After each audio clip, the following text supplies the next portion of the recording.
Welcome to this lecture on geographical indications. Today, we will explore how products' name can become a legally protected asset. In Europe, food is not just a commodity. It is a piece of cultural heritage.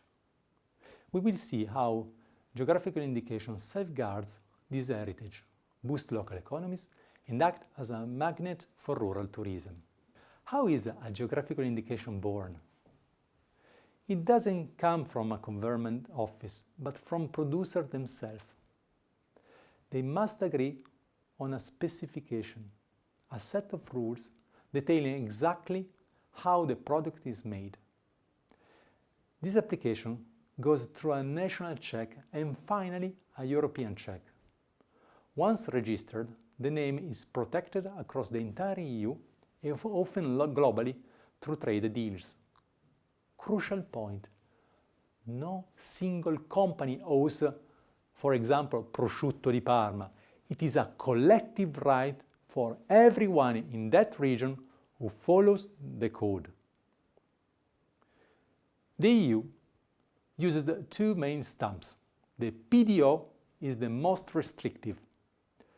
From the raw milk to the final aging, everything must happen in a specific zip code. The PGI is slightly more flexible.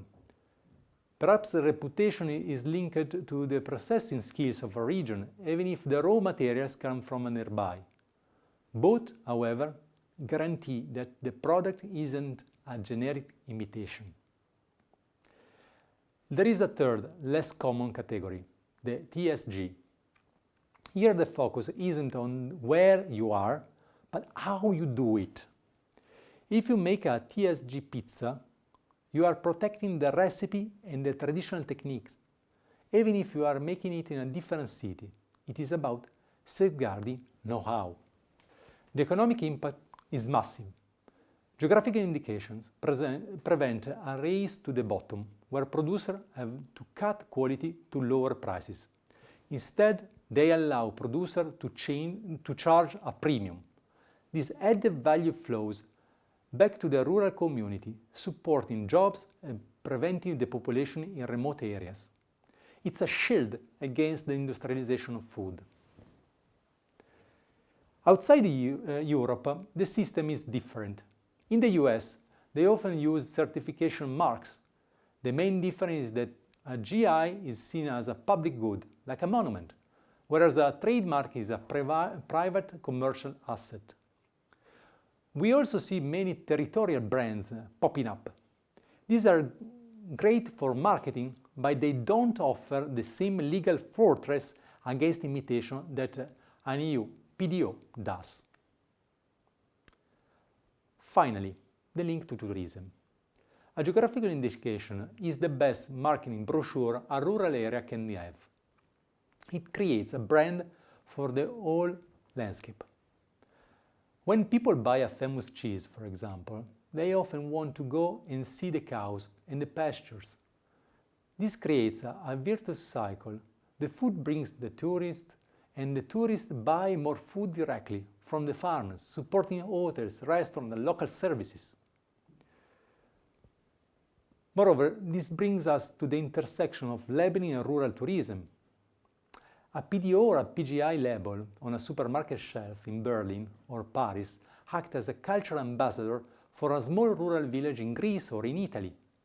When a consumer develops a relationship with an authentic, geographically labeled product, it drives gastronomic tourism. People want to see where their favorite wine, cheese, or olive oil is made. This creates a massive opportunity for rural communities to diversify their income. Farmers open tasting rooms, host farm stays, the famous agritourism, and sell directly to tourists.